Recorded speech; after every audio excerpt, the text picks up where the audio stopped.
First, I recommend watching our previous video about kick. There's some basic points that apply here as well. Like the kick, snare consists of two main parts: attack, which determines the sharpness, and body, which provides the punch. Snare also has a third component, the noise element, often referred to as the tail, which defines the snare's character and perceived loudness. Just as with the kick, we can select the best parts from different samples and combine them, aligning the phase. But in case of snare, those very elements have a much greater impact on the character of your final result. Although they can all be used in drum and bass, each of them will greatly change the mood and even subgenre of your track. And to begin with, you will need to decide on the exact character you want, which would be appropriate for your content. For example, if we put heavy drums from neurofunk into liquid funk, it won't sound very good. Now let's create some examples, starting with samples and moving on to synthesis. Let's hear it. Right now we're only interested in the snare, so let me show you how to achieve this sound. Let's take any old break. I need only snare. Repitch it. Make it even shorter. Okay, now we have the foundation. We'll need to cut out the low frequencies and slightly raise the resonance, removing the old punch and creating a new, slapping sound.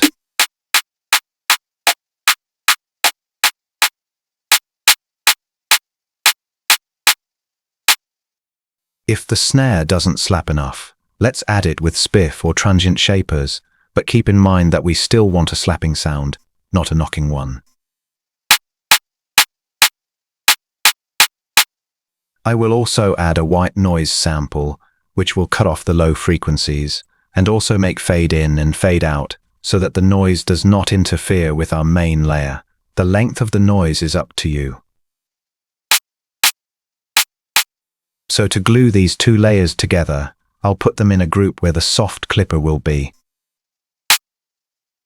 It's time to add some character to it, so I'll use a pitch shifter. I'll blend it in at about 2–3%. It will create a stereo effect and something resembling a short reverb. And also add a bit of a lo-fi effect.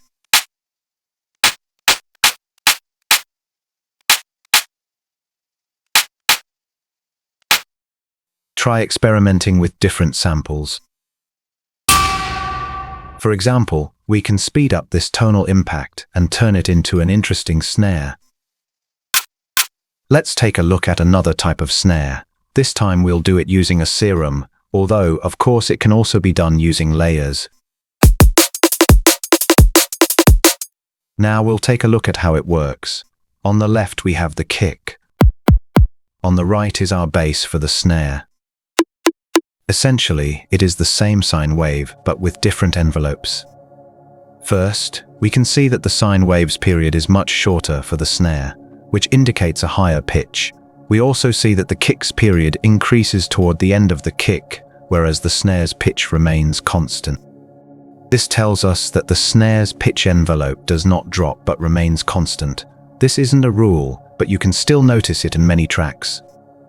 I took a preset from the previous video on the kick, and now we're just going to tweak it for the snare.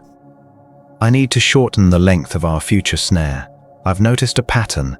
The higher the pitch of your snare, the better shorter snares work, and vice versa. If the snare has a lower pitch, its punch section should be longer, which mimics the behavior of a real snare. Let's increase a pitch.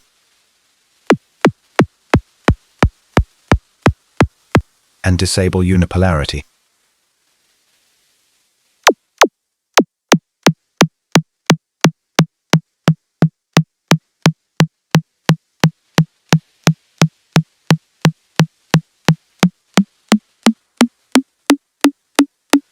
This gives us two envelopes that produce a tack and a punch with a stable tone afterward. I'll add some more clipping to make the punch harder.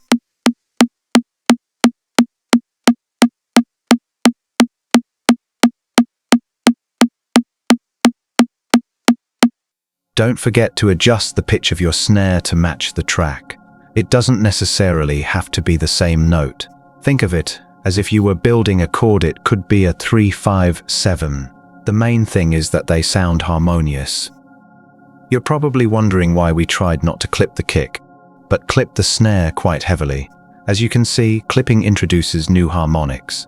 To our ears, the signal seems richer, and our hearing focuses on that range. But when we clip the kick, it sounds like the lows gets weaker. In reality, it remains the same, but because of the new harmonics, we start to focus on them.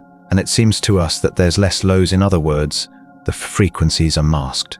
But we don't need the lows for the snare, so we can afford to clip the signal more heavily. Now let's add a noise component. Now I'm going to add a sampler to Serum, where I'll select bright white noise.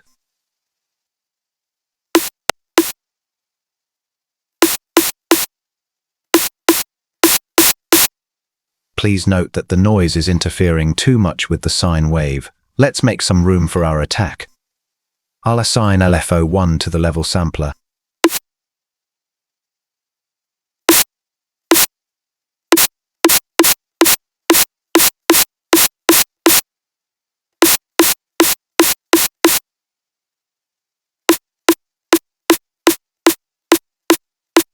I'll add a high-pass filter.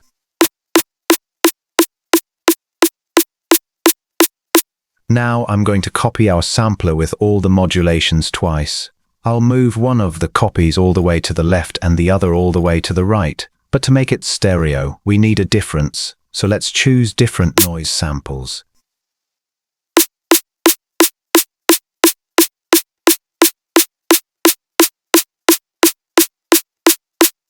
For variety, I want to add a convolution to our noise. Hi-hats work pretty well.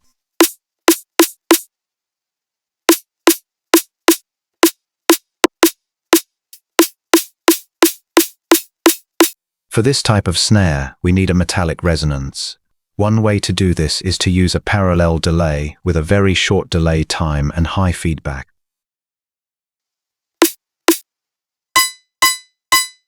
This can be controlled using a frequency shifter or a ring modulator.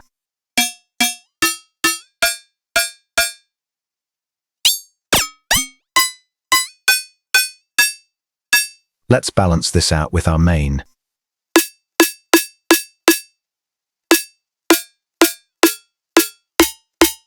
There's also a way to do this through physical modeling, which simulates resonance within various materials. Ableton users are in luck it's built right in under the name Corpus. For everyone else, there's an alternative called Object Delay.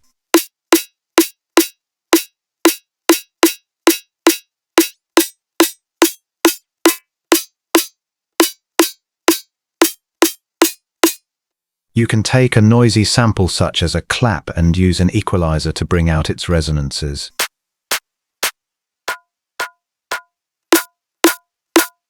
Let's try synthesizing a metallic tone. To do this, we'll need two oscillators. I'll set the coarse pitch to its maximum value for both and modulate the first oscillator with the second. I'll add a little bit release.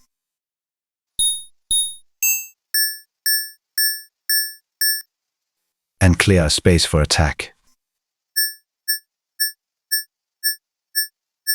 I'll also need a filter. I'll choose the FLG6. Tweak it a little to find that metallic sound.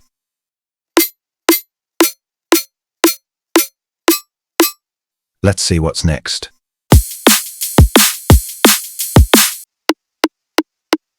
We can easily transform them into snares like these. This is what I was talking about earlier. When you lower the pitch, you need to increase the length as well. I'll also make the envelope response a little slower, which will give us that dance-like snare sound. Noise and clap samples serve as the tail here. Apply a little saturation to them so they blend together.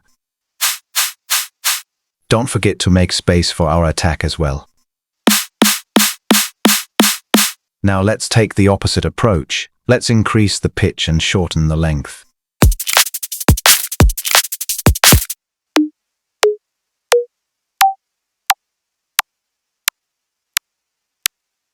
will literally turn our snare into a click. For this type of snare, a combination of a short noise and Foley works well.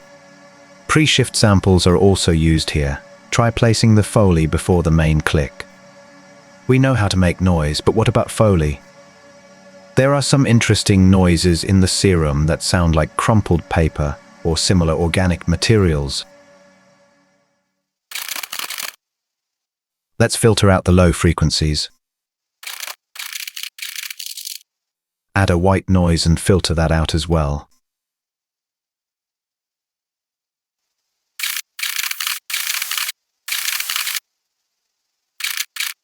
Now we'll modulate our paper noise with white noise.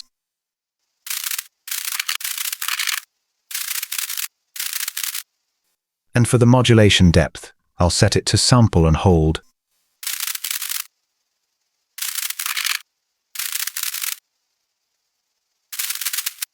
This will give us some randomness.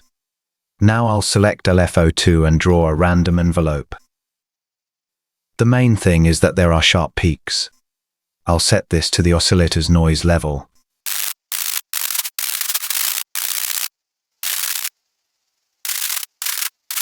Now you can switch between samples to find those interesting crunchy sounds. Also, notice that I'm pressing more than one key. This creates a strum effect, which adds complex texture.